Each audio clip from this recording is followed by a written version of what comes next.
Welcome everybody to a special year-end edition of WCW 2004 here in TEW 2020, as it's officially New Year's Day 2005 in-game, which means it's time to go over everything in the game, starting with, of course, the year-end awards, then everything going on with our company, then, of course, for the second part of the video, we'll go through the rest of the wrestling world, everything from WWE down to the smallest indies, at least a little bit, along with going over the regions, available wrestlers to sign, and all other fun stuff to see what the future of this game world holds, and also, what I'm going to do with this is, you'll also get a link to download a version of the data. If you want to, play your own version of this game, either continuing where I am in WCW, taking over WWE, taking over one of the other indie feds, seeing if you can, turn,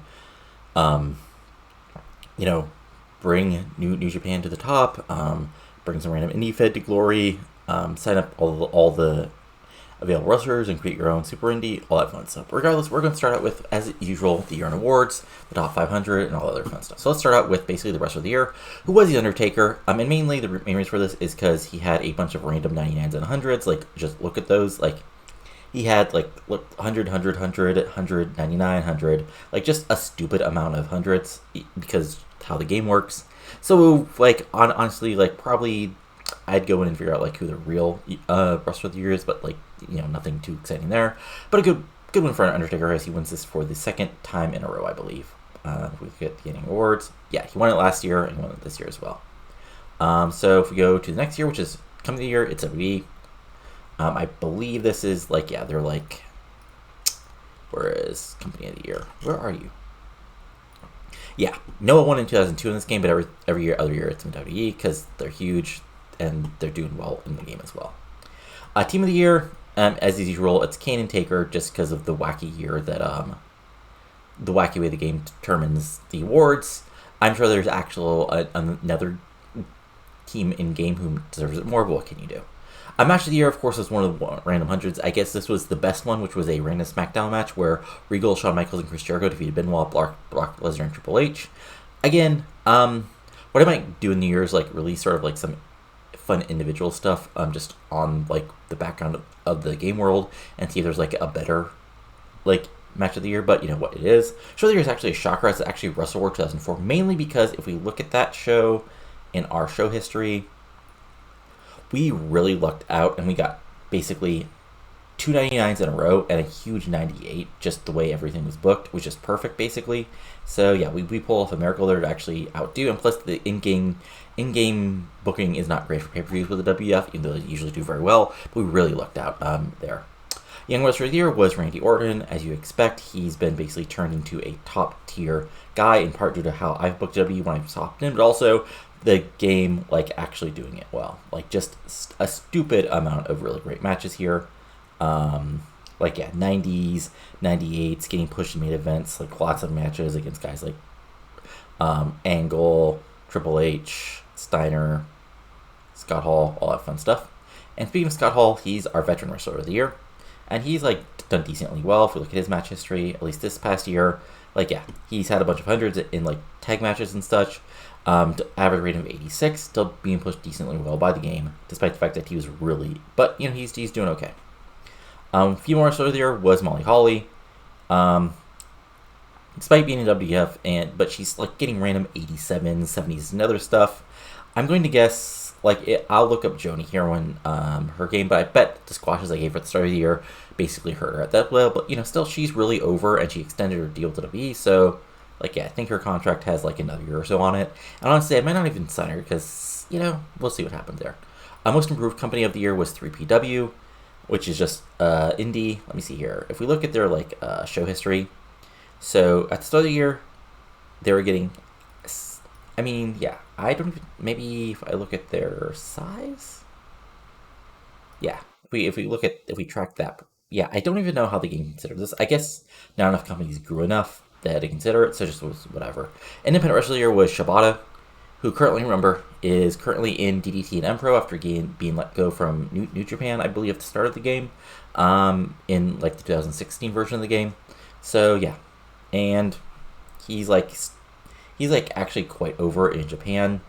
But yeah, he's not signed anybody, but we could see how it goes. Manager of the Year is still Molly Holly because you said as a manager in game. So again, what can you do? Announcer of the Year is Masahiro Hasagawa, who works for All Japan.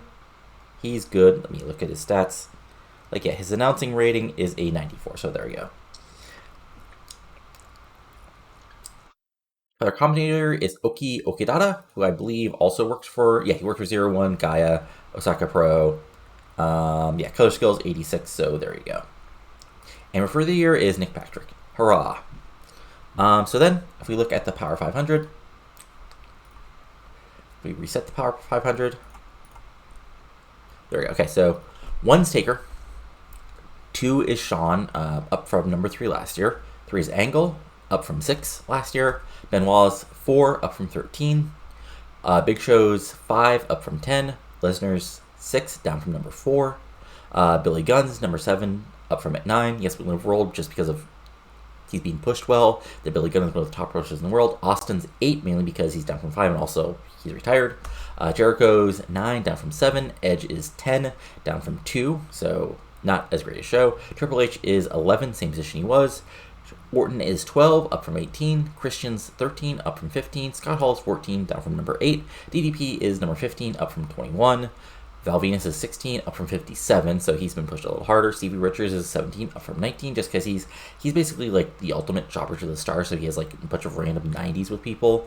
18 is Kane, down from 12. 19 is Regal, down from 16. And 20 is our top guy, Eddie Guerrero, down from 17, but still really good. 21 is Rikishi. Number 2 is Vampiro, up from 26. 23 is Scott Steiner, up from 80. 4 is Dr. Aaron Wagner Jr., our first Mexican guy. 25 is Mystico, being Astro Boy officially, but doing Mystico stuff. 26 is Ray Bucarano. 27 is Ultimo Guerrero. 28 is Abizo Negro, all in CML. 29 is Electroshock. 30 is Atlantis. 31 is our second guy, Billy Kidman, who's up from 83. 32 is Shocker. 33 is Booker T, who's down from 31. Kanyon is 34, down from 33. 35 is Nick Dinsmore, who's just a pure dropper, as you can see, but he's basically the guy who gets killed by top tier guys, so the matches do really well. 36 is Raven, who had a shockingly good year as far as ratings. 37 is Latin Lever, who's also in CMLL, up from 56. 38 is RVD, our current champion, down from 23. 39 is Octagon, up from 66. 40 is Kevin Nash, who, yes, is currently in New Japan, who's down from 39. 41 is Heavy Metal, also in CML. 42 is Sean O'Hare, up from 50. 43 is Jeff Jarrett, up from 52. 44 is Hoovy, who's in Triple H and doing great there, up from 51. 45 is Shane Helms, up from 61. 46 is Ray Jr., who's down from 27. 47 is Blue Jim Jr., who's also in AAA, who's up from 76. 48 is Kenta Kobashi, who in 15 matches averages an 87, because he's Kenta Kobashi. 49 is Lila Parker Jr., who's also in AAA. 50 is Negro Cassis. So if we first do our first sort of shift here, so let's just go look at WCW. So yeah, if we look past our top guys, after that, it's Jeff Hardy at 54, Awesome at 62, Storm at 65, Columbo at 69, Macias at 70, Goldberg at 76, AJ Styles at 77, Daniels at 85, Chavo at 89, Cash at 92, Reno at 95, and Wright at 96. And then a bunch of other people. Then if we say, let's look at the top guys who work in New Japan. New Japan, it's Kevin Nash, Silver King, Liger, Tanahashi, Tenzan, Fujima, Nishimura Shizaki. I don't know why it's not doing. Yeah, I don't know why it's not doing that. All Japan is Hase, Takeya. Oh shit! Oh, sorry, I knocked my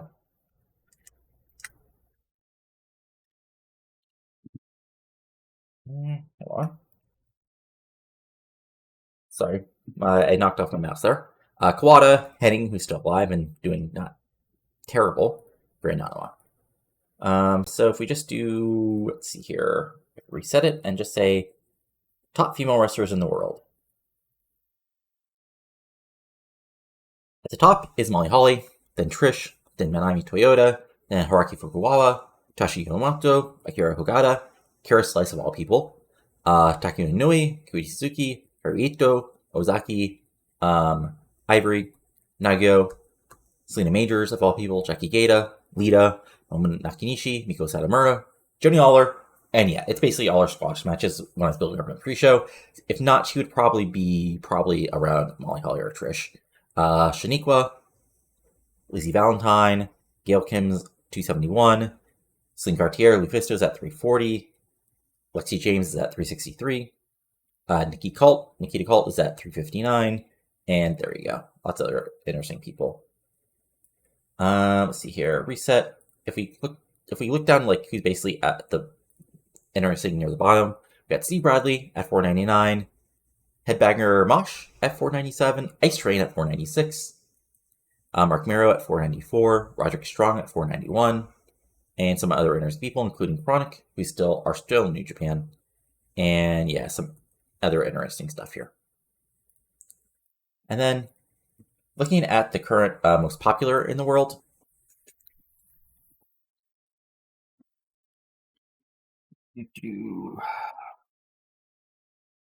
And starting with the world, number one is basically a tie between HBK and Angle, then Lesnar, Triple H, Edge, Jericho, Big Show, Goldberg, Taker, Foley, Benoit, Joni. Then we're down RVD, Palumbo, Canyon, Macias, Don Fry, Regal, Trish, Eddie, Booker, Vampiro, Orton, Jarrett O'Hare. Then if we change it to just the US, you get Lesnar at the top at 97, Angle. So yeah, Lesnar's. Oh yeah. Lesnar. I changed it to Canada. So yeah. Lesnar, Michaels at a 95, Angle at a 93, Jericho at a 93, Triple H at a 92, Edge at a 92, Paul White at a 91, Bill Goldberg at a 90, RVD at an 88, Joni at an 88, Taker at an 88, Palumbo at an 88, Canyon at an 87, Foley at an 86, Booker at an 86, Benoit at an 86, Jarrett's at an 86, Eddie is at an 85, Monty Brown's at an 84, Trish is at an 84, Hardy's at an 83, Beast is at an 83, Don Fry's at an 83, Shane O'Mac is at an 82, Imperial's at an 82, Ringo's at an 82, DDB's at 82, O'Hare's at 81, not great. Orton's at an 81, Paul's at an 81, Awesome's at an 81, AJ's at an 81, Kidman's at an 80, and then we go below 80. And then if we look at, say, Mexico, we have all the usual people with the only person, so Connect's at an 86, because he's basically only Connect. Mil Masrisk is at an 86, because he's Mil Masrisk. Chavo's a little more over, because it's Chavo in Mexico. And also Eddie's about as over. We got Hector Garza at 84, so he's really over in Mexico. Hoovy at an 84.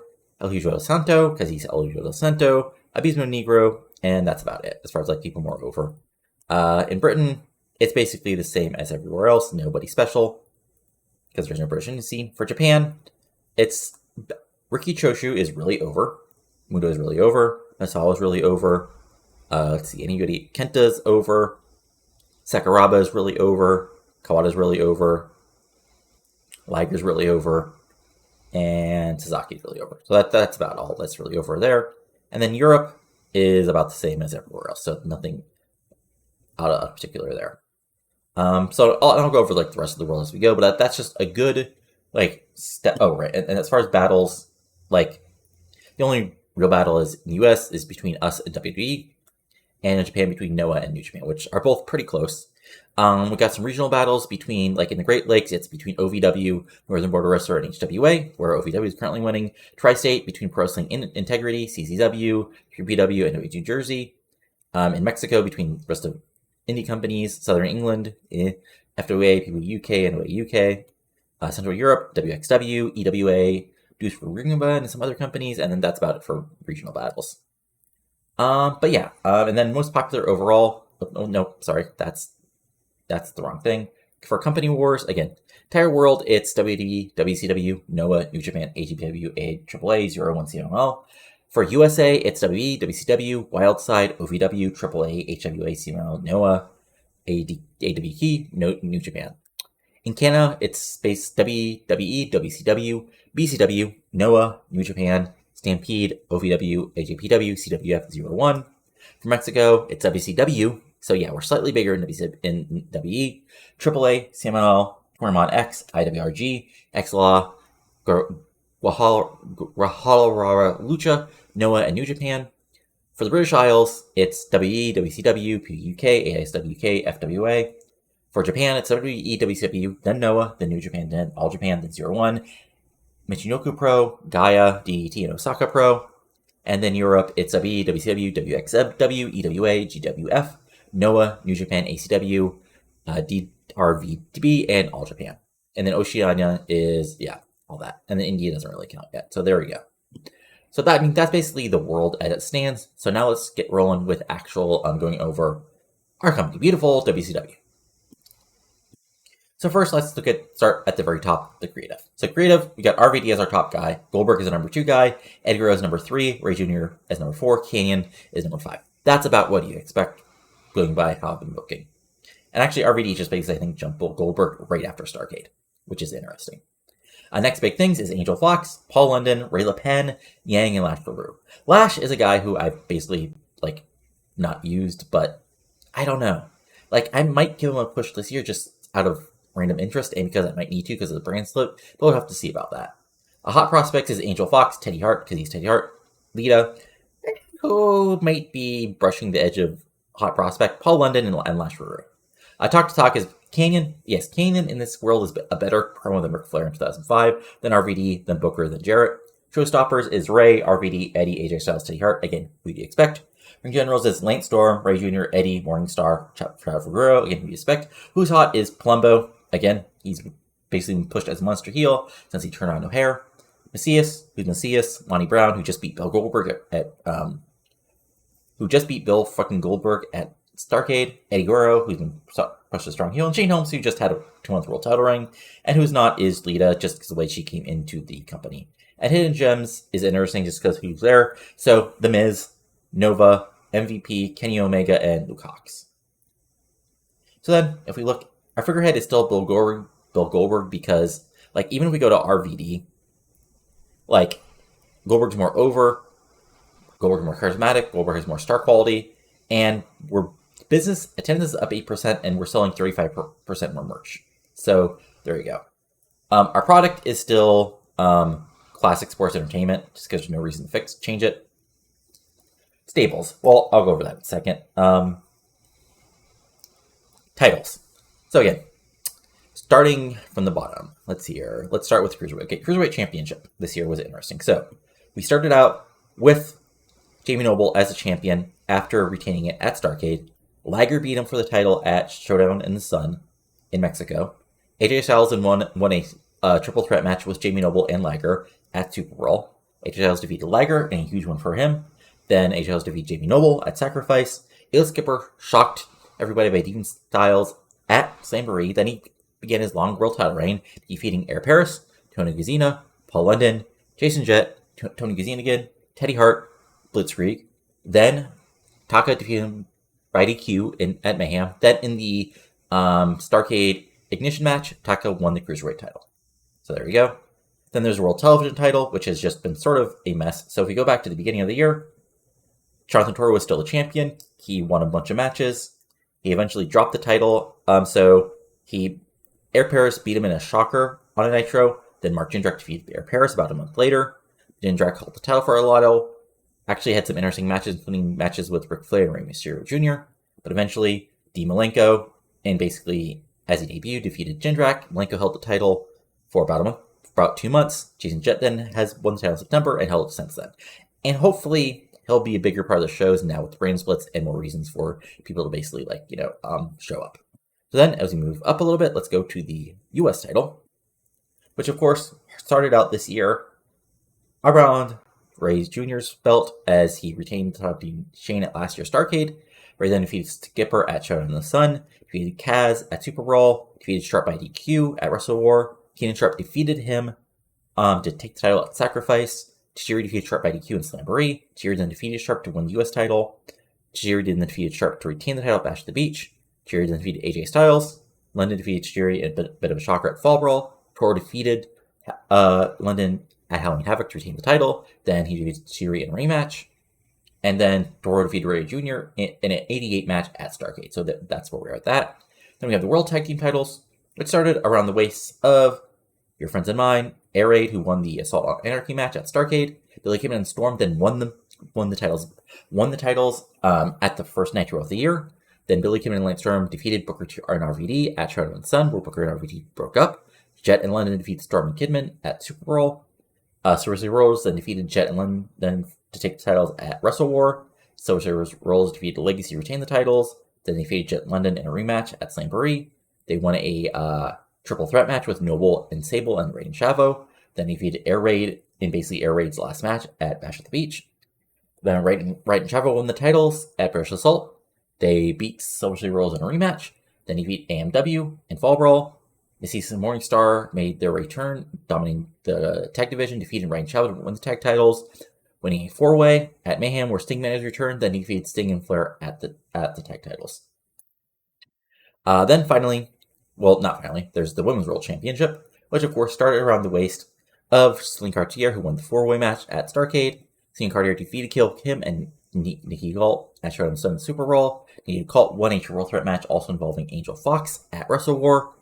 Defeated Jordan Cole at Sacrifice.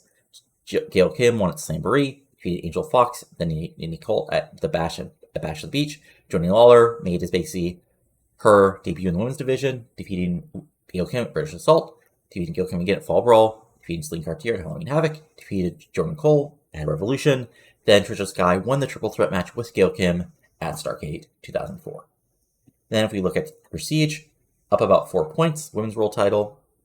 US title is, if we check that Prestige, it's up 2 points. Cruiserweight title is down 2 points actually, which makes sense with Skipper's long range. TV title is slowly up to a 17. And then finally, there's a World Championship, which of course started around the waist of Eddie Guerrero last year. He defeated Vampiro. He was Shane Helms at Super Bowl.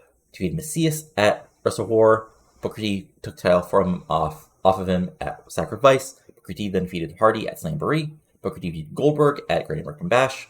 Then he defeated Sting in Sting's return on Revolution in this first episode of Revolution, I believe, or second. Then Booker defeated RVD again at Bash at the Beach. O'Hare won the title by cashing his called shot at Revolution. Then he defeated Booker T in a rematch. Defeated Eddie Guerrero at Fall Brawl. Shane Helms defeated Sean O'Hare thanks to Chuck Palumbo's return at Havoc. Shane Helms won the Four Corners match with multiple world champions Kanan, Booker T, and Jeff Jarrett at Mayhem. And then RVD won the title won the World Championship at Starrcade. And if we look at Prestige, it's up 2 points since then. So there you go. There's your title holders. Announcers currently for Nitro, it's Shivani, Hudson, and Lawler. For Revolution, it's Tenay and Lawler. And there might be some changes with that in near. It just depends. Broadcasting-wise, we've got Sportsnet pay-per-view for Canada until, I believe, basically for another year. We got Multivision in Mexico for another year, NHK for another 9 months, 10 Network Australia for another 9 months, Sky One for another 9 months, Time Warner Cable for another 9 months, and then for Nitro, it's on Rogers Sportsnet, Gala TV, Sky One, Fuji TV, and TBS. And 10 Network in Australia. For Revolution, it's on Rogers Sportsnet, Sky TV, Sky One, Fuji TV, 10 Network Australia, and in-game WCW Network. In reality, it's still on, I'm pretending it's still on TBS. Let's see here. Backstage, fine. Like, only thing, that's actually bad at this point, is Reno and Roddy Piper have some tension, Jeff Hardy showing up wasted, and Raven Reign failing the drug test. Let's see, anything else? Finance, we're making all the money. We have 150 million, so yeah, that literally doesn't matter. Let's see here. Medical, only thing medical right now is Gigante and Jeff Hardy both in rehab. Merch, again, I went over this, I think, before Starrcade, but our top 10 is Trisha Sky, Eddie Guerrero, Macias, Chuck Palumbo, Sean O'Hare, Johnny Lawler, Ray Jr., Kanan, RVD, and then Bill Goldberg. Size-wise, if we go over all that, we from USA, we're basically gone up 6 points every 4 to 6 points. Canada, we're up about 8 points, and the reason this is so low is we had terrible coverage for so long. Mexico, we're up about 8 points. British Isles, we're up about 5 points, up to almost 90. Japan, we're up to 90s. Europe, we're up in most places. Oceania, we're basically up everywhere except New Zealand, where we don't have coverage anymore. India is India. So yes, so solid. Like we could be Titanic yeah,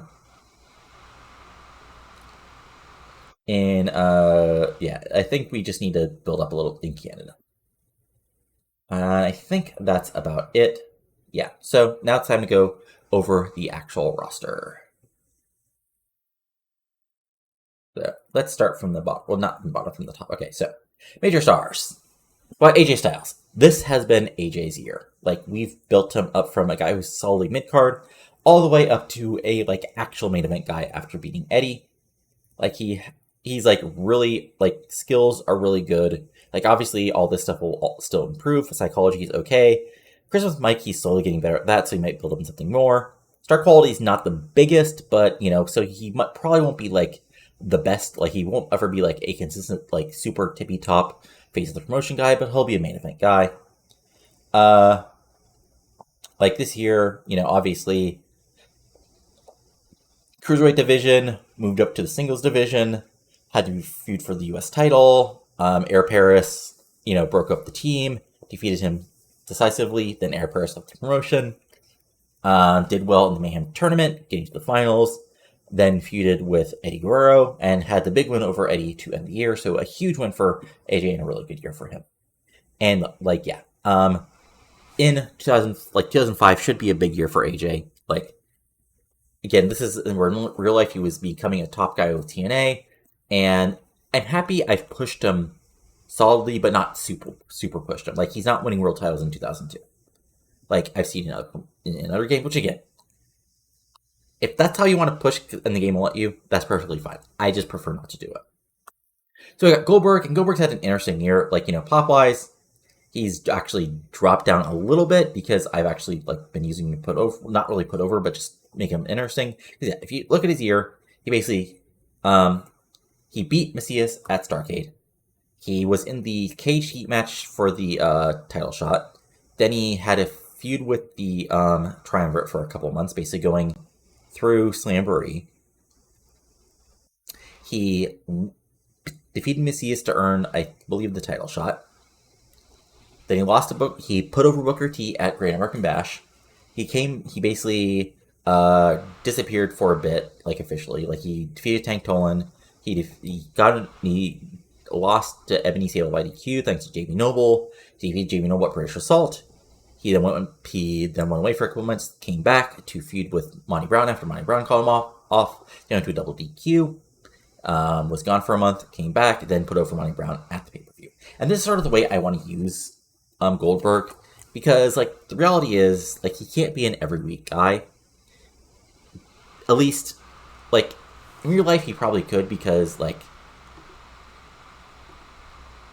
the audience is still going to love him like squashing a guy, but like as far as interest goes, like he can be a top tier guy and even a world title contender, but he can't be an every week guy, if that makes sense. Then we got Billy Kidman, who honestly probably had the best year of anybody. I mean, he actually went down in popularity, which I was kind of shocked by. But then I started to realize, like, he actually, what's the word I'm looking for here? He had sort of a May year overall, but he really had a good end of the year.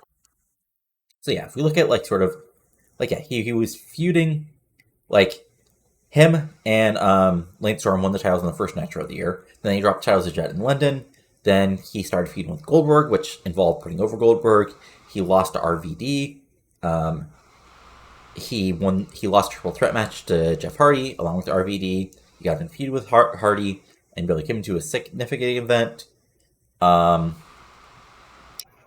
He did defeat Jeff Hardy at Bash at the Beach, which is interesting. He then defeated Canyon, which was sort of the big stuff, and that sort of leads into like sort of the back end of the year, where he had the huge feud with Canyon. He won the Mayhem tournament and beat Canyon again in '81 at Starrcade. So there you go. Okay, Booker T, who of course had a really good year after turning heel. Yeah, like he was already really popular, but now he's just like super popular now. Like match history wise, like again, he started out, he lost to Kim and Storm along with RVD, which started his feud with RVD and turning heel. He defeated Booker. He went to double countout with RVD at Super Brawl. He defeated RVD at Wrestle War. Defeated Eddie Guerrero to retain the title, to win the WCW title. Defeated Eddie, defeated Jeff Hardy, defeated Sting. Eventually lost the title to O'Haire, but then he came back to defeat Chuck Palumbo.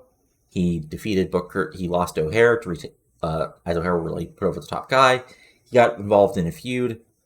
He was sort of like sort of our like top tier jobber to the top guys for a while. As you can see, he lost to RVD. He lost to Canyon, but he lost to AJ Styles because he wanted to put over AJ Styles.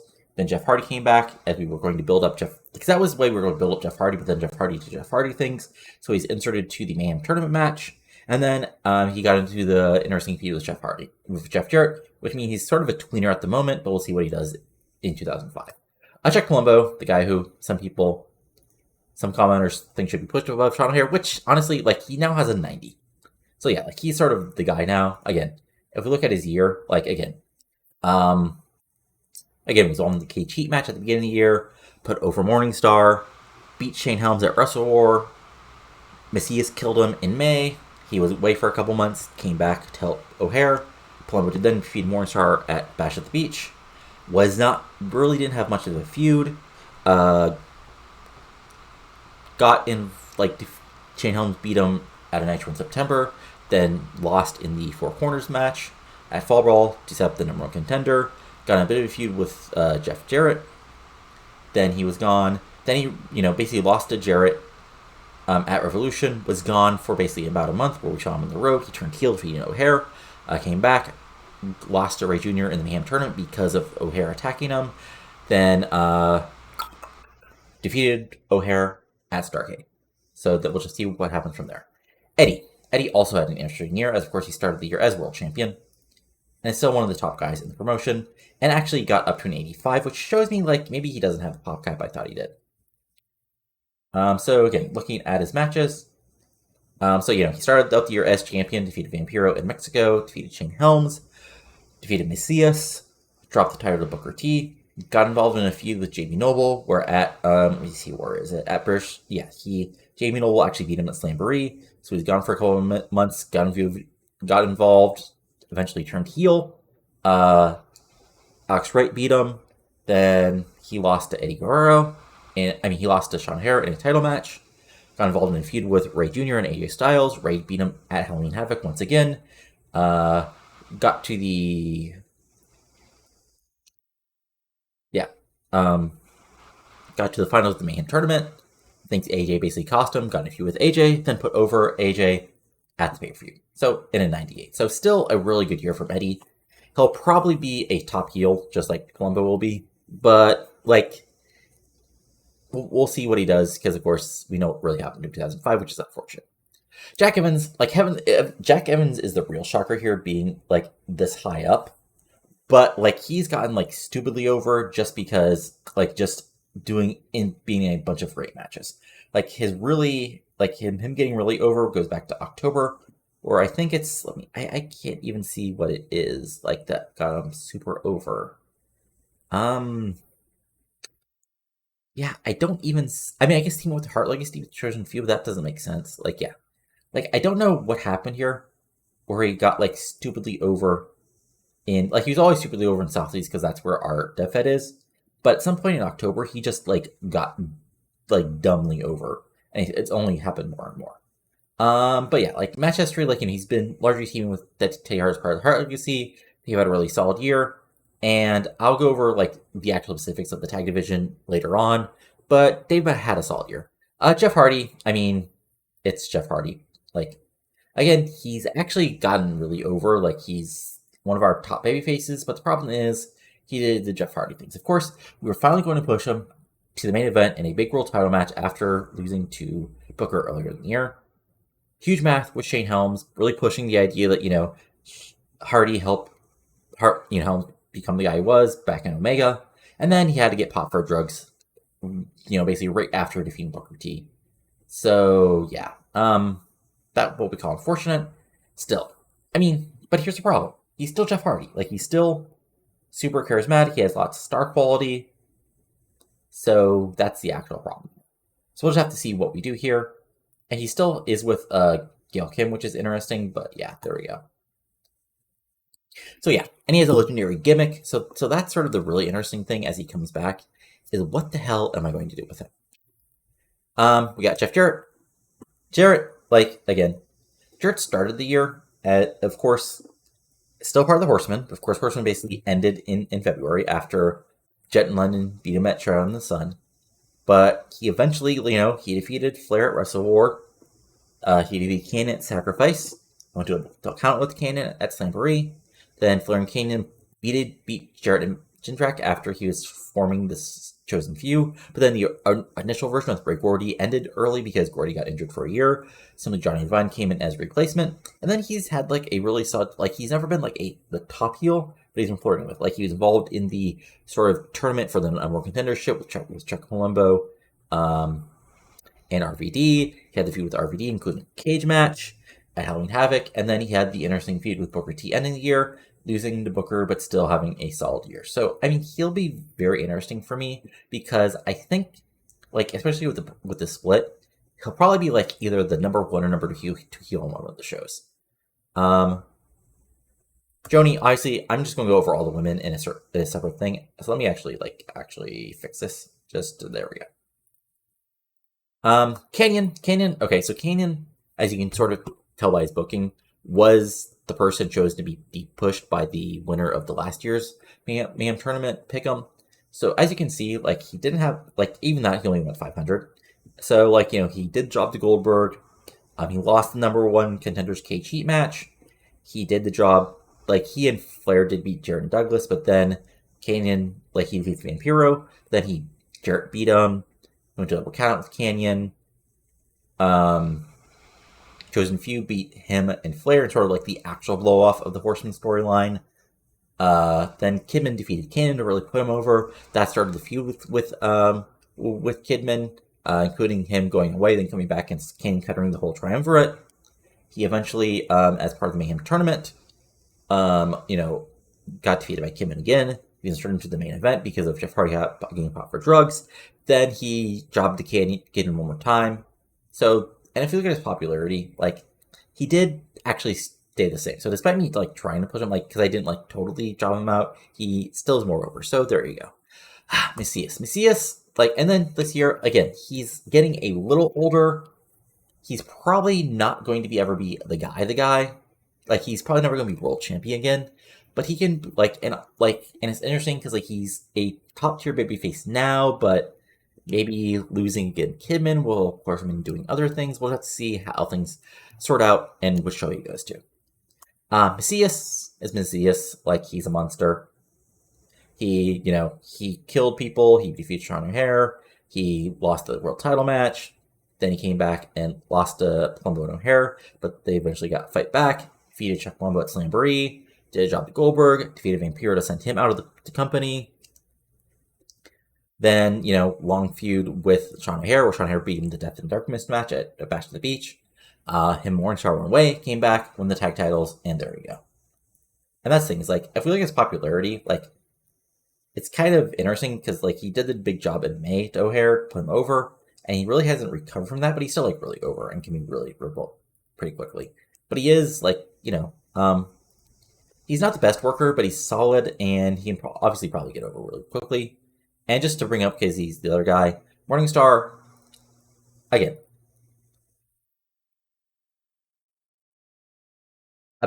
he basically stayed the same where he was all year, about an 80, a solid guy, and again, realistic push. He's part of a stable, but now he's a top tier guy with Morningstar as a tag team, and can now be a solid main event guy.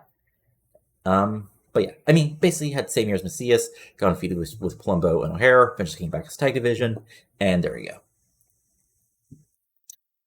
go. Then we go Mike Awesome. Awesome's interesting because he's really over. He's quite skilled, but I'm not he's also getting older. So honestly, if I'm being honest with myself, I've probably underpushed him the whole time I've had him, but I've never been really 100% comfortable with pushing him as a top guy because of real life and everything else. But if we look at his match history, basically, Sent Scott Steiner basically out of the company. Had a feud with Goldberg, lost him in a cage match. Lost him at Guerrero's return after attacking him along with Try Run for it. Ray Jr. beat him at Fall Brawl. He's really our prototypical guy who's really over, but is basically a jobber to the top tier stars. And then there's Monty Brown. Monty Brown, as you can see, he's gotten the mega push this year.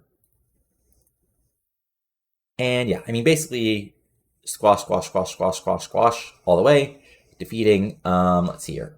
First decent, reasonable match was between Dustin Rhodes at Great Bash. Then he defeated Paul London. Then he defeated Sting at British Assault. Went to a draw with Monty Brown. Then defeated Goldberg at Starrcade. And now he can really be a top guy. Ray Jr. is Ray Jr. Look at 100 experience, 100 reputation, 88 psychology, all those other hundreds. Yeah, he's Ray Jr. He didn't even have the best year, but he's still, you can see, super push, here, as part of, being part of the main event scene. Did the job to Jonathan Toro and lost a bit, but he's back to where he was. So there you go.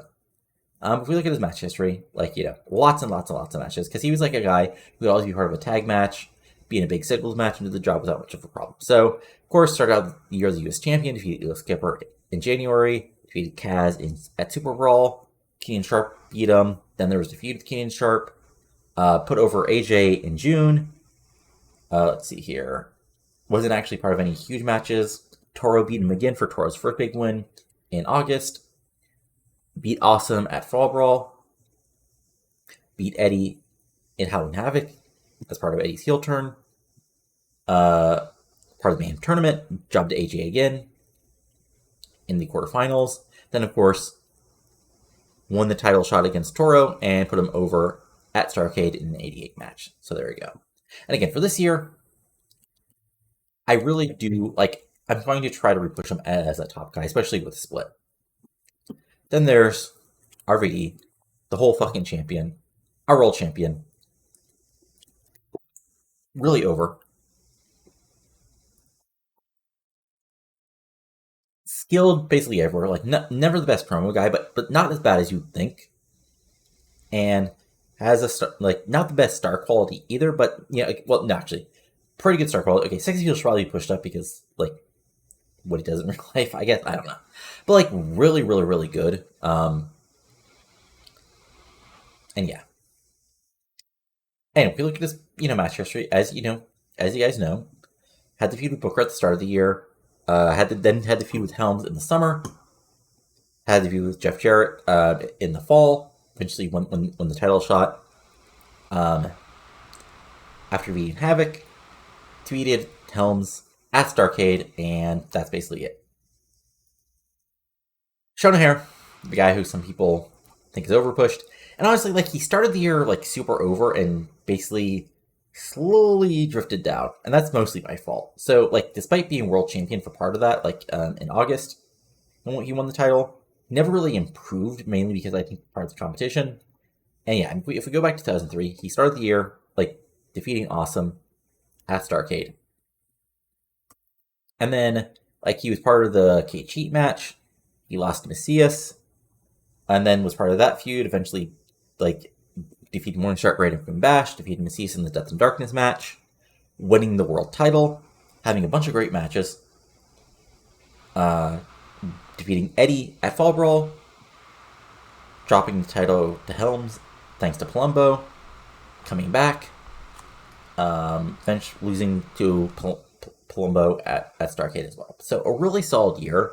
And again, he's not the best worker, and even star quality is ish, but I think I think the dream of him being a top guy, the number one, the guy, is over, but he can still be a top babyface. And then there's Shane Helms, who's honestly kind of a disappointment because he obviously hit the pop cap hard, unfortunately. He's still decent, he's good in the ring, he has good charisma, good microphone, but, and, his year was interesting because, he started, he won the Cage Heat match, then lost to Eddie, then got in a feud with Palumbo, eventually was in a feud with RVD over the summer, rose up, won the title shot at Fall Brawl, winning the Fatal 4-Way, beat Rey Mysterio Jr., beat O'Hara to win the title, won the 4-way match to retain the title, and then, of course, dropped the title RVD at. So, here's the thing. I think the interesting thing is he'll be probably, because he's still over, he can still have good angles and good segments. He's not going to be jobbed away, but he's probably going to be he's basically going to be now the top tier guy, getting lots of few like mid card baby faces to help build up, probably, unless I think of a really good idea for him for the new year. Well, I'll see where he ends up on which show he ends up. Oops. So now we go down from major stars to just stars. And we start with Alex Wright, who is more over than you'd think.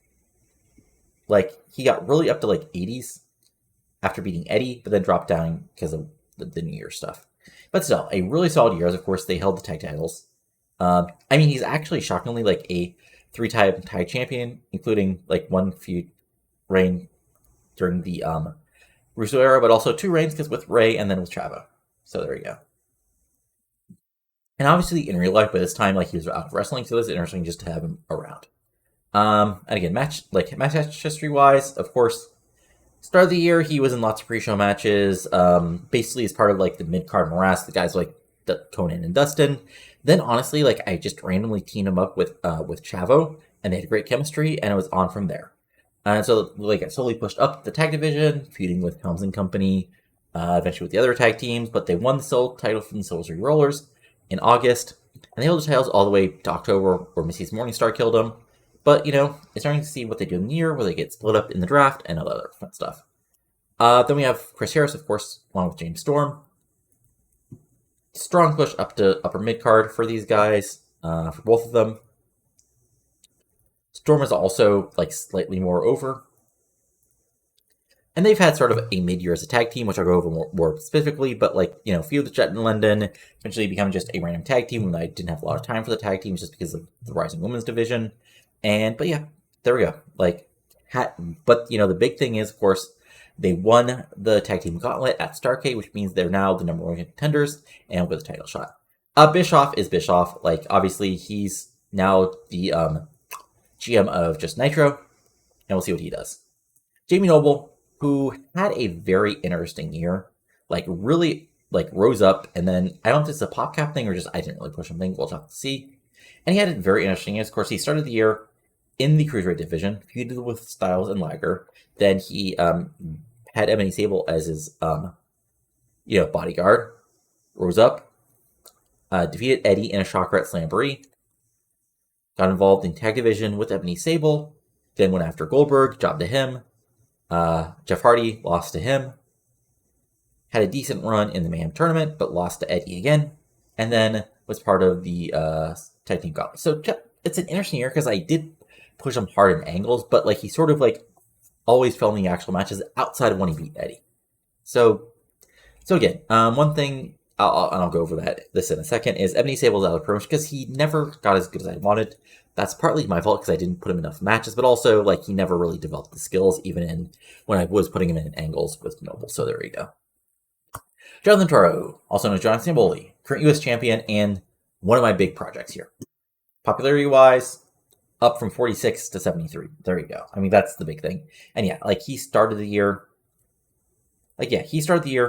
basically doing a lot of Saturday nights, but as the television champion, but he won all of them.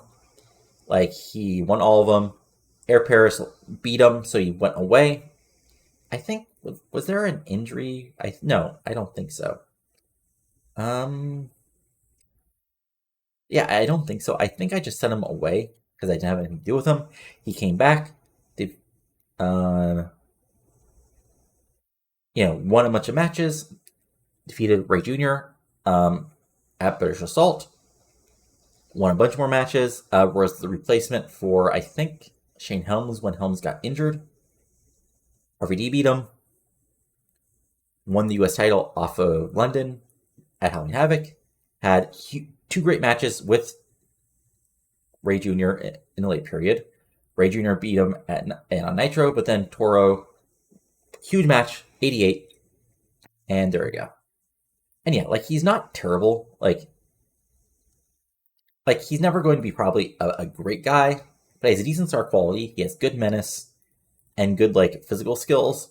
So he'll probably never have. He can be carried to great matches and good angles, but he'll never probably be a main event guy. But he can be like a solid part of the mid card, upper mid card for the next little while.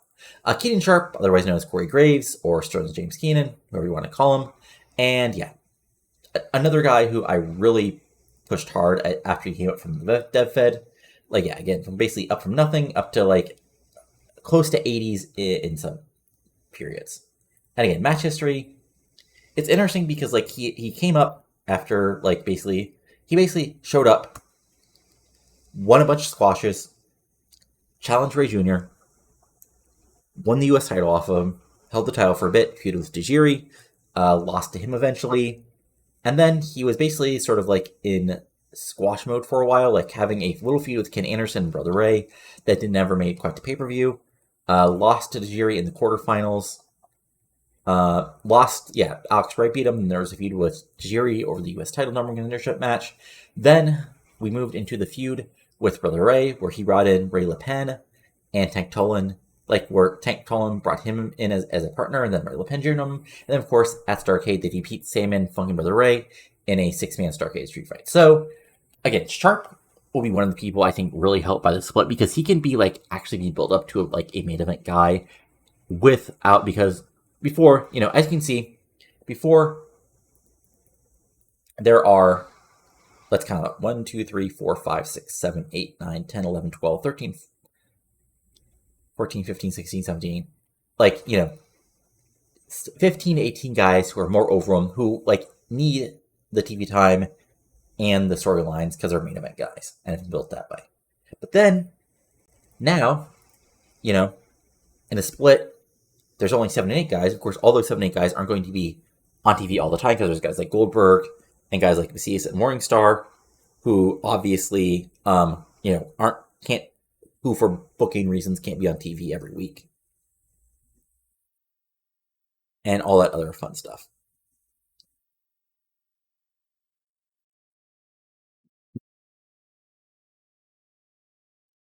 Then we got Lance Storm, who, again, if we just look at skills, that tells a story. Great psychology, great experience, great technical, actual entertainment skills, meh as hell. But he stayed really popular just because, and he got actually more popular just because if you throw him in a match, it's going to be really fucking good.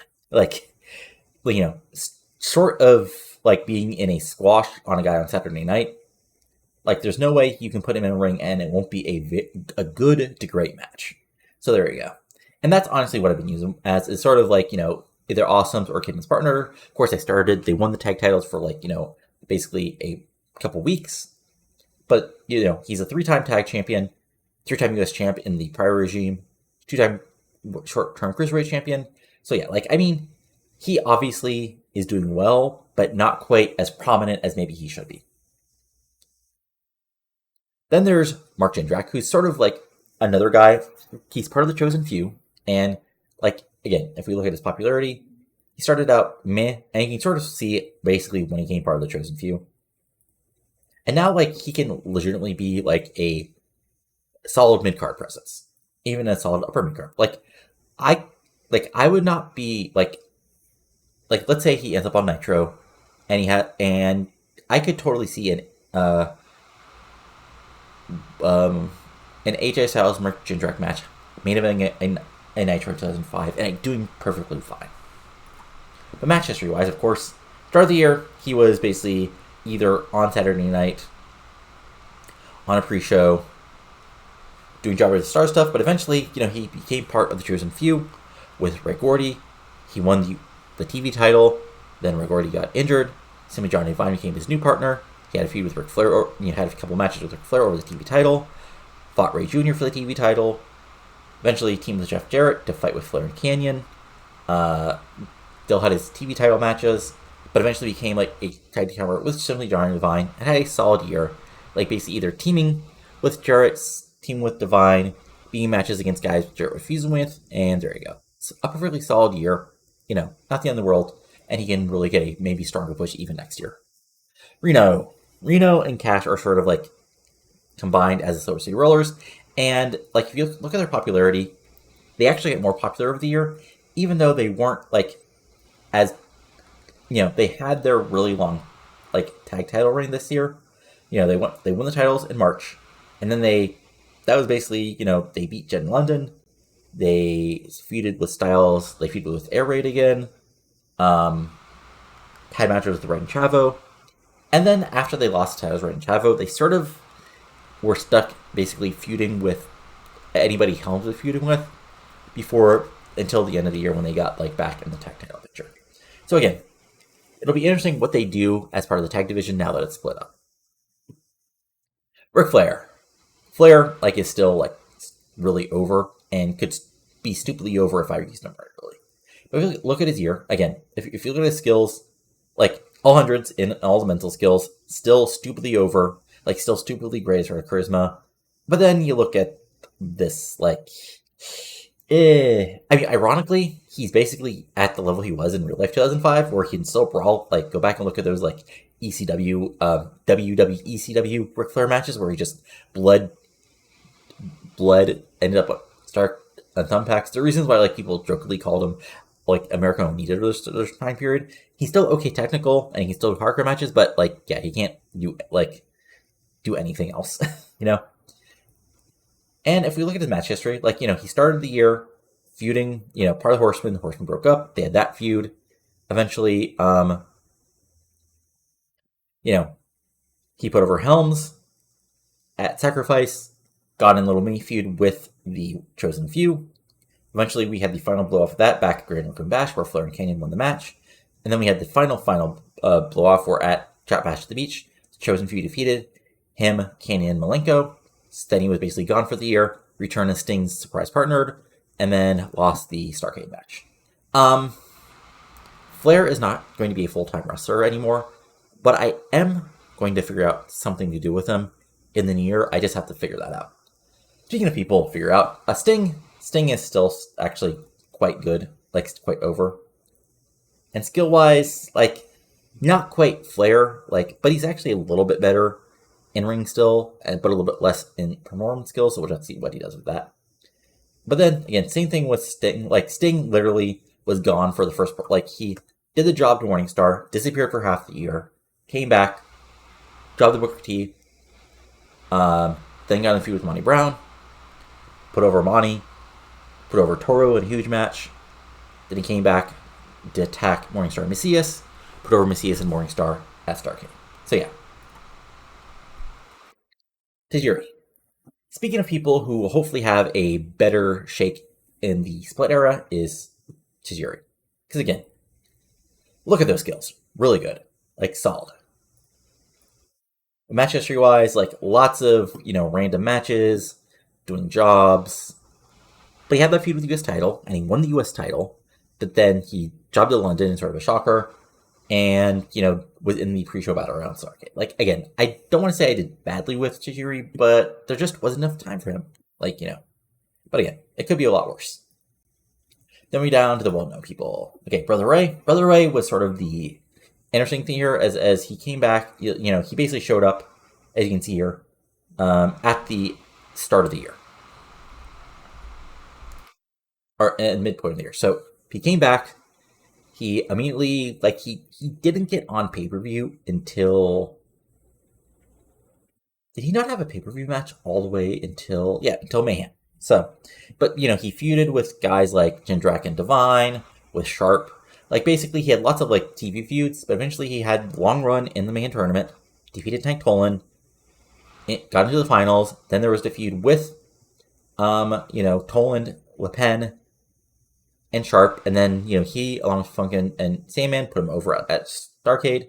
And if we look at his popularity, if we look at where it started, he was only 60, so he's gone pretty over.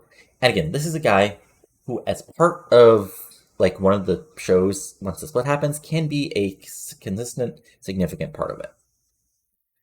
Cash, I just went over the same thing with Cash as I went over with Reno. Tag titles, there you go. Chavo, again, sort of the same thing as I went over with Alex Rider a little bit earlier. Tag champs, really over thanks to that, and we'll see what him and Alex Rider do in the year. Jason Jett's interesting because, of course, he started the year as Paul London's tag partner, eventually turned heel, and then became TV champion. As you can see, like this is sort of the height when him and London were feuding, as part of the tag belts. And then if you look at like the match history, like eventually they just did lots and lots of jobs. Like, had the little mini feud with Jonathan Toro where Toro went over, got killed by Monty Brown, eventually turned heel after losing the Cruiserweight title match with Ela Skipper, won the TV title, won a bunch of matches on Saturday night. And yeah, that's basically been what he's been doing. Like nothing that impressive, but again, he's somebody who is part of the split. Hopefully, do more. Jerry Lawler's our color combinator. Kaz again. Look at those skills. Look at that legendary gimmick. Look at the nothing I've done with him. Like Kaz is really the one I feel the worst about because there's something there with him. I just haven't figured out the exact thing, and I have an idea for the new year, which hopefully will be helpful. And because even his popularity has been stable and actually gone up despite the fact I haven't been using them correctly at all. Paul London is somebody who actually has gotten more over than I thought he would. He's actually a perfectly solid mid-card guy. And if we look at his match history, he was in the tag team with Jason Jett. Shocking, eventually lost that. But won the TV US title off of Tajiri in a really good match at Fall Brawl.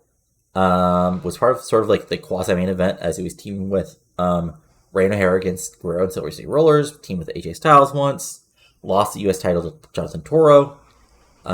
Actually, interesting, never got his rematch, which I didn't realize. But then, basically, at the end of the year, he became our face jobber to the stars. You can see he jobbed to Kidman, jobbed to Palumbo, jobbed to Eddie, team with Dean Malenko to put over Keenan and Eddie. Basically, if there's somebody a heel we're trying to get in a good match and put over, London was our guy near the end of the year, and he was part of the pre-show battle royal. Hopefully, I'll have something to do for him in the year. Simply Johnny Devine, of course, part of the Chosen Few. You can see where he showed up on TV, and actually has been pretty decently over. So again, if we just look at his WCW stuff, he's basically gotten over being in angles with Jarrett, but he's been solidly, a decent tag match. He's had some 85s, and again, he could be part of the Cruiserweight roster, or he could be part of, the tag roster in WFC. Teddy Hart, not quite as over as Jack Evans, but, stupidly over in the Southeast. He's a freaking god in the Southeast thanks to his Dev Head run, and just then begin more over. So that's interesting. But it's Teddy Hart. Aerial flashiness, then a bunch of meh everywhere else. Star quality's 93 was shockingly high. Teddy Long, of course, showed up at the end of the year to become the GM of Revolution. Then we're down to recognizable folks. Okay, Arn Anderson, road agent, got killed by Cias on TV. Billy Silverman, ref. Charles Robinson, ref. Dean Malenko, old, Dean is on, Dean's slow, Dean's old. That's all there is to it. Dean's old, and probably this might be his last year in ring. Well, let me see. Let me look at his contract. How did it, yeah. He has had another 18 months on his contract, but his psych and reputation is good, so I'll probably turn him into a backstage road agent guy near the end of the year. But regardless, yeah. But he came back, you look at his WCW run. Yeah, he came back as a shocking hope for Jindrak to win the television title, immediately, team with Flair to sort of end the feud with Chosen Few. Stayed as TV champion through October, did the job of Jason Jett. Then he became a jobber to the stars, including putting over Osei, and that's it. So, yeah. Dusty's, Connor commentator. Dusty, there you go.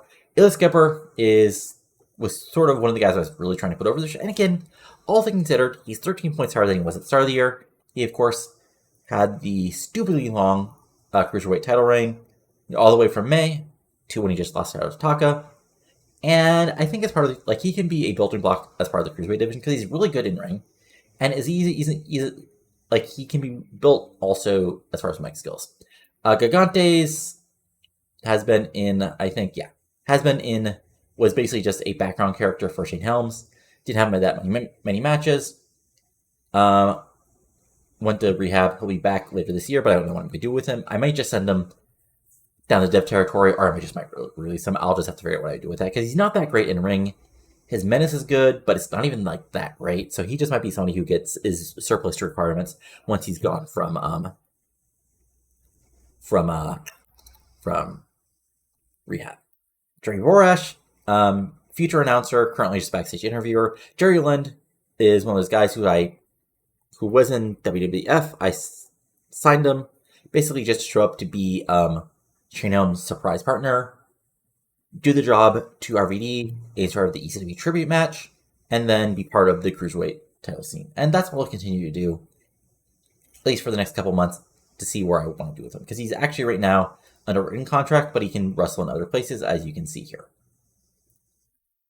Mark Johnson, ref Mickey J, ref Mike Tenay is Mike Tenay. Nick Patrick is Nick Patrick. Prince Jose. Okay, now we're getting to the people who we've been sort of pushing in the mid-card for most of this year. And again, you can see when he basically became part of TV. After, like, the big win over Dean Malenko, and being part of the Ignition match, he's actually solidly over. So he'll be a big part of the Cruiserweight division. And if you look at his skills, you see the reason why. Like, he actually has some decent charisma. Acting, like, so, again, you might see a lot of goofy segments involving him this year. Basics is good. In-ring, he's not terrible, but again, if you look at his match history, we go to WCW, show up in August, basically, like, he actually, let me see here.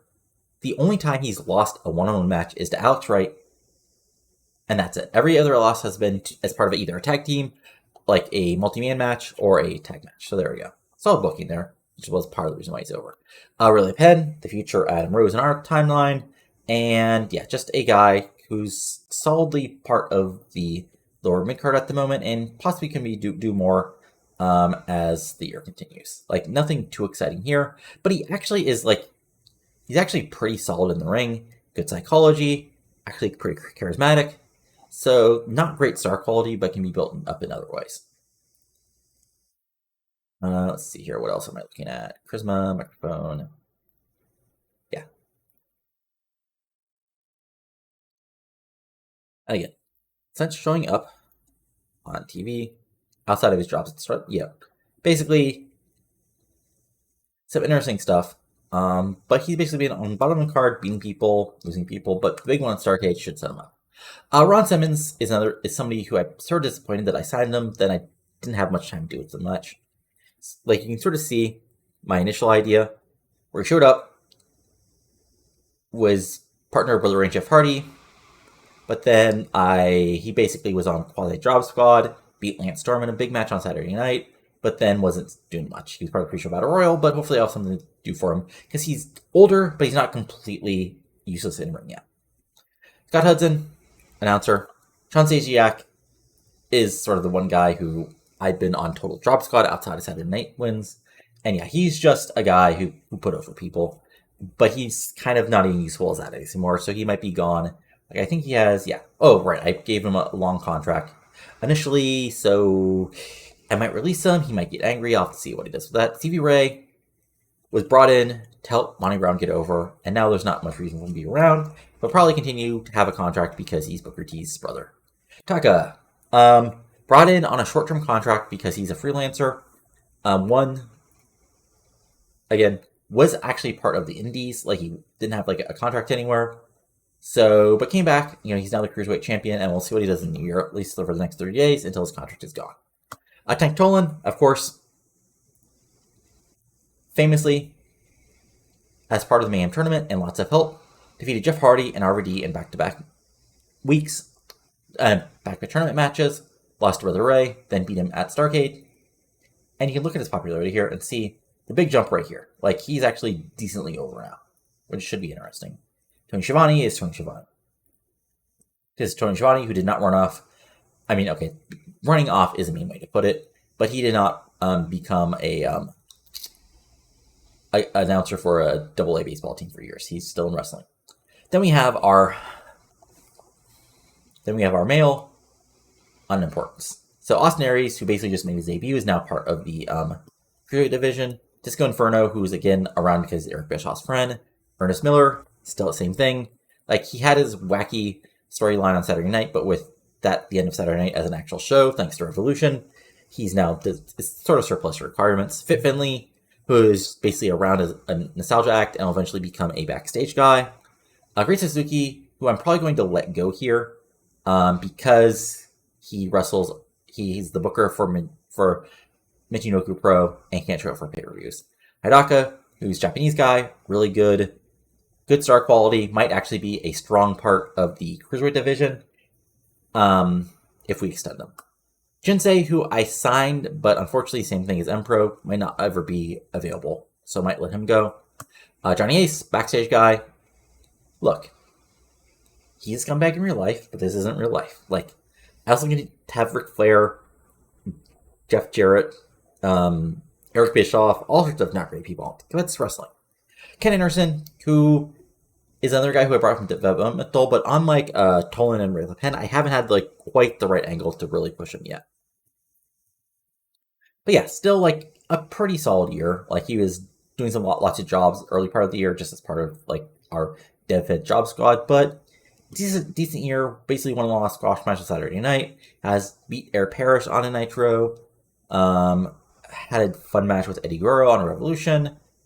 Job with Jeff Jarrett in 77, but was part of the pre-show battle royal. There you go. Lash Ryu is the guy, like, yeah, he has decent skills, but I just don't know what to do with them. Lex Luger is around literally because he's Sting's friend and was re-signed automatically by Eric Bischoff. Matt Sydal, new member of the Cruiserweight division, decent skills. I'll see how he does in ring, but he might eventually get set down to DevFed. Mike Sanders, not really wrestler anymore, has some decent, has been turned into a car combinator because he and Jeremy Brush have chemistry. Fujita, another Japanese guy who has some decent skills, but he's also a freelancer, so I don't know how long he'll be around. Reckless Roberts, the former Reckless Youth, has been signed to be part of the Cruiserweight scene. Romeo and Swinger, of course, the part of the Roman Legionnaires.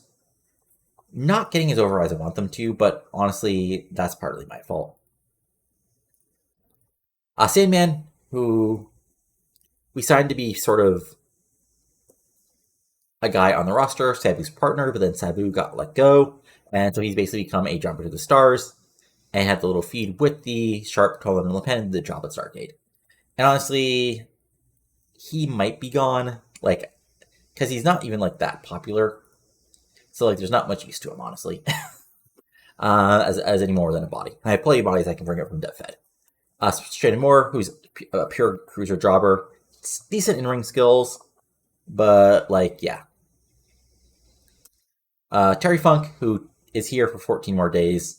I might have him on TV to put over somebody, but just came in literally to be sort of the surprise partner for RVD at the ECW show in the ECW arena in the build-up Starcade, and then be part of the Starcade Street Fight. Terry Taylor, again, another great human being who's part of this roster. And then Yang, who's been somebody who has decent skills, is really good basics, but has been sort of a mid part of the Cruiserweight division for a while, as you can see. But I actually have an idea for him for the new year, which should hopefully be interesting. And then, now let's go to the women. All right. So, I'm just going through all the women bit by bit. So, Angel Fox, of course, a pretty solid year for her. Like, not quite like the top tier here, but she's gained some popularity, had some good matches, part of Captivation, along with Lexi James and Lissy Dumas. Like, not quite like the top babyface or heel she was like last year, but still a very solid part of the division. And again, if you look at the skills, really good skills, and honestly, like a lot better than she was in real life. April Hunter, still Kim's manager, still sort of just here, honestly. Clint Cartier, the former Lufisto, really good in ring. Like not that much, like honestly, Mike skills, but really good in ring. Of course, start of the year as champion, had a solid year. Pop wise, like if we look at this, like, you know, up to low 50s, so should be a solid part of the women's roster. Dawn Marie, she manages Tank Tolan. She has decent charisma and decent microphone skills, and sex appeal, and honestly works well with Tank Tolan as sort of the manager. But I don't know how long she's going to be around. Like, she might not. Yeah. Again, depends on if I get any good ideas for her. Emi Sakura literally has been a jobber. Like, she has really good skills, but unfortunately, like, I just haven't nothing to do with her. Gail Kim, of course, was a heel, now a face, now might be a heel again after Trisha sort of used her, she could argue, to win the title. Pop-wise, up to 60s, so there we go. But still is with Jeff Hardy. So Joni, of course, Joni is sort of the big thing here. Like, stupidly over. Like, job to Trisha, so she dropped a little, but still stupidly over. Not that great in ring, but just star quality up the yin yang, menace, charisma, microphone, and of course has just killed people all year long before dropping to Trisha at the pay-per-view. Like James, part of Captivation. Again, as part of that, up from 40s to mid 40s. Not the best year for her, but she might have an interesting 2005. Lucy Dumas, of course, came over at the end of the year. Had only 2 singles matches, as that was part of the storyline, but still leader of the Captivation. Sort of, maybe, I would argue, the number 2 heel in the women's division below Johnny Lawler, and still quite over. So there you go. Miss Jones, I honestly forgot she was on the roster. Probably not going to be part of the roster because, like, she has, like, no real skills. She's just sort of there. Natty Neidhart, brought up from our dev fed. Of course, close to the Hearts, but also been teaming with Trisha Sky and Romy Jonah. And sort of a mid-year, like as far as, like, win-losses, but has become a solid part of the division. Yeah, up from, like, basically no. Like, she's still not super over yet, but she's getting there, which is good. Nikki Nicole, really good in ring, quite solid microphone and acting. Only reason she was sort of not that pushed hard at the end of the year after being so pushed at the beginning of the year, including being the women's champion, is we had to put over Captivation, and Joni became a bigger part of the, bigger part of the year. Raven Rain, of course, former Bobby Maxon / Rain, came in as Chuck Palumbo's girlfriend. Good charisma, good star quality. Actually, not terrible in ring, but the main part is she's been Chuck Palumbo's old lady, and you can see the popularity rises there. So there we go.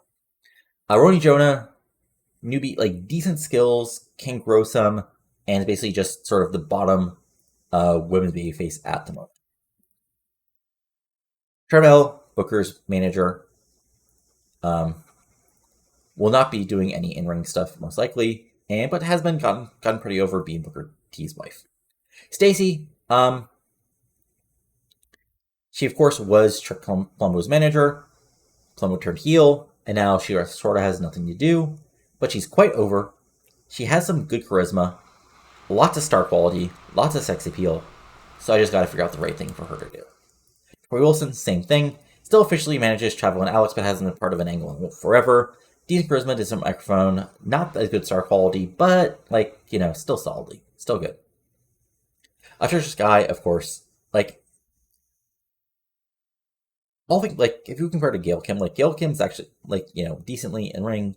If we, Gail Kim. Oh, that's Gabe's. Why?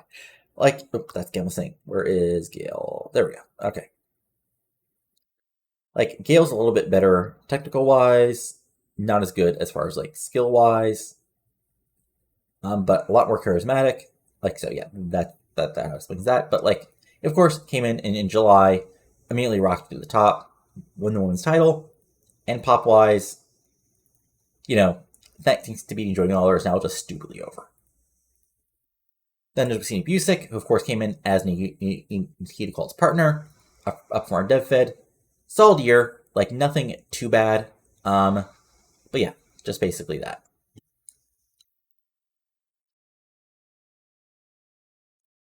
And yeah, that's basically the roster at the moment.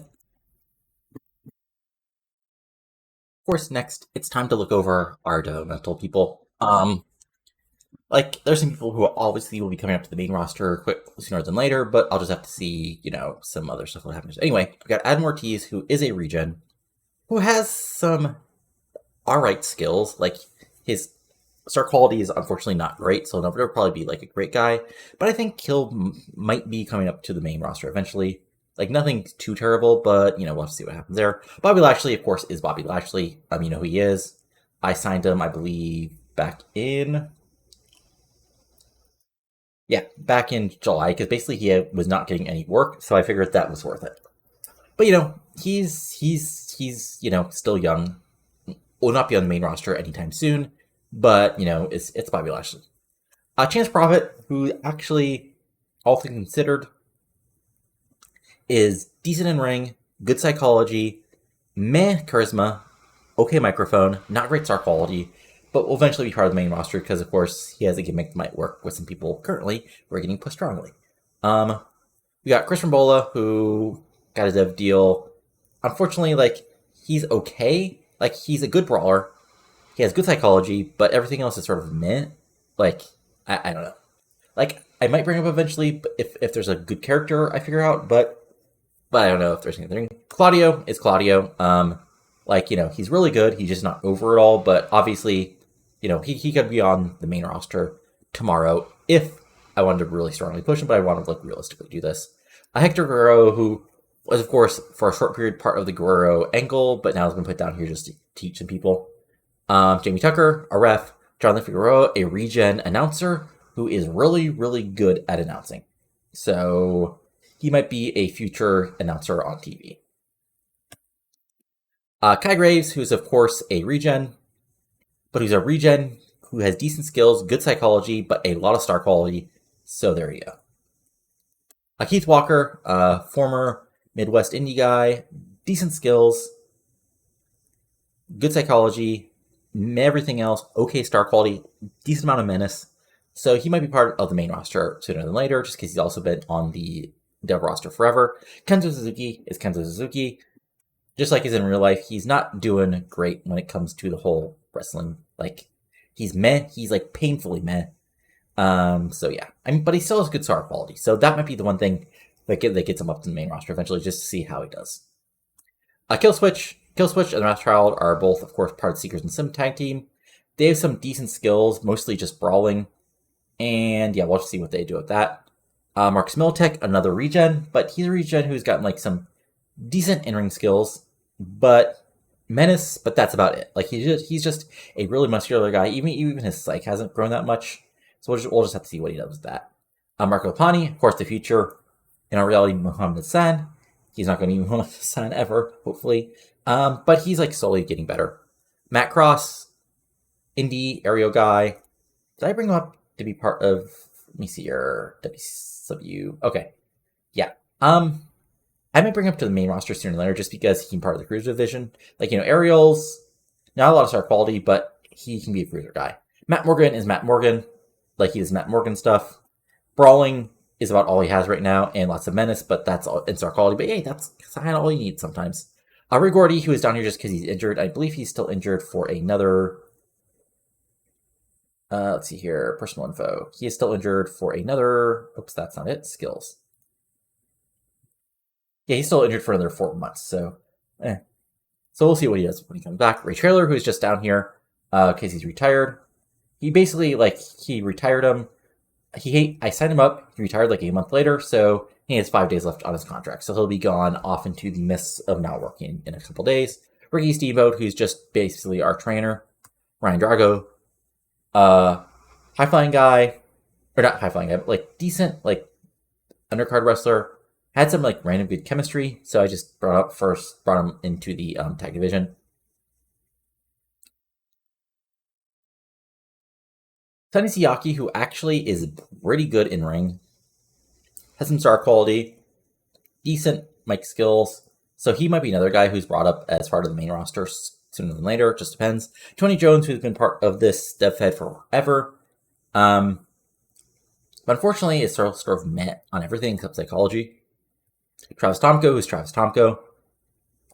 Weirdly getting strongly pushed by the AI in the dev feds, but we'll see what it does about that. Trevor Rhodes, who another guy who's been part of our dev fed for a while, and just sort of there. Again, nothing breaking out quite yet, but we might use him eventually as of a character. And then Rothschild, whatever. So then, that's our males. And again, depending on who people ask for or who's available, I might send some new people up in the beginning of the year. We'll just see what happens with that. For females, it's an interesting thing because a lot of these people, as part of the burgeoning women's division on Revolution, will be brought up to the main roster. It'll just depend on what happens here. Anyway, so we start with Allison Danger, who's really, really solid in the ring, good microphone skills. But the problem is, she's much better as a heel. So, but the problem is, like, I already have lots of women's heels, like, so I'm not sure exactly how to bring her up to the main roster. Antisocial. Again, again, in real life, she was basically just a roster who did lots of work in like naked women, like weird pay-per-views that we would buy for like $5, who basically promised it was basically like one step above like mud wrestling. They got pay-per-views, but she's actually developed into a decent wrestler in our dev fed. So yeah. Ariel, former Shimmer wrestler in real life, slowly built up, is really good in the, like, the thing is, like, just because they've wrestled so many matches, basically all the wrestlers with actual now experience now have good psychology. It's almost like if you wrestle a lot, you actually become better.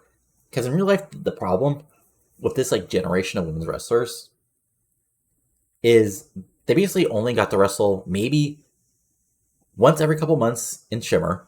And then if they worked on the indies, they probably worked with the same like 2 or 3 women who they were traveling with, and probably a heatless match in the mid card that nobody cared about because nobody cared about women's wrestling yet. Maybe they went overseas, but even then, like, they never got that strongly pushed unless they were sort of like an act that could really stand out, like an Amazing Kong. And sometimes they didn't even get that chance. You know, eventually, like this time of year when TNA started really pushing their knockouts division. But like this is that's one thing I think I've done kind of unrealistically, but is realistic as far as like it could have been done. It's just that WWE didn't want to, and there's no other opportunities. Anyway, Becky Bayless, who of course, unfortunately, Becky, like, she has good star quality and good sex appeal, but she's never like gotten that great in the ring yet. So we'll just see how she does. Cheerleader Melissa, who's totally ready, like has good skills, good mic skills, good charisma, good star quality, just finding the right spot for her, basically. Cindy Rogers, who is a meh, like, as far as star quality and such, and I thought could maybe built into just like sort of a pro wrestler, but sort of meant so far. Kim Nielsen, also known as Desire, in real life did a stint in TNA, then sort of disappeared, but she's built up into something pretty solid here. We'll probably bring up to the main roster sooner than later. Lacey, Shimmer person in real life, part of the had a team called Minnesota Homewreckers with Raven Rain in real life. Pretty good in ring, need to be built up here, but has really good charisma, so that's something going forward. Madison Sinclair, who I just thought she had decent possible skills, but it's not been doing great here. Still has a while to go though. Malia Hosaka, who's here just to do, who's just here to be the trainer basically. Miss Molly, just like Cindy Rogers, has had some decent skills, so I thought maybe could be built up, but she's still sort of meh. She could still be brought up to be better, but let's see what she does here.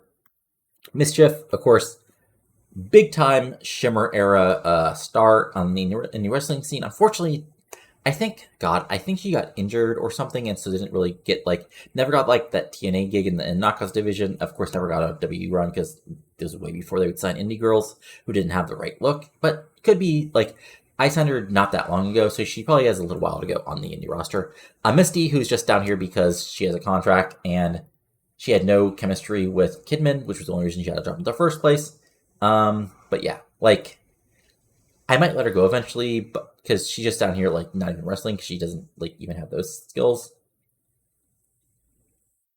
So she's, I think, like, I'm doing this like in character, like she's basically working as like a personality. But yeah, she's, I mean, things like she's decent charisma. Like, I might bring her up as like a new character. I just have to figure something out for her to do. Nikki Rocks eventually became Knockout, decent, like really good stuff in ring. Fortunately, not great like outer ring skills, but she can be built up. ODB is ODB, like still very young at this point as far as in ring, as far as like in the business, so it needs to be built some more. Tracy Brooks, of course, future Kaz's wife, I think. Not great in ring yet, but good charisma, good mic skills. We'll have to see how she gets better. And Vanessa Harding, who I signed just for as a chance, but hasn't been built up that great. So that's everything with WCW. Oh yeah, and if I go to like stables, we've got Captivation, Deadpool, Helms and Company, the Roman Legion, Chosen Few, and the Triumvirate. So there you go.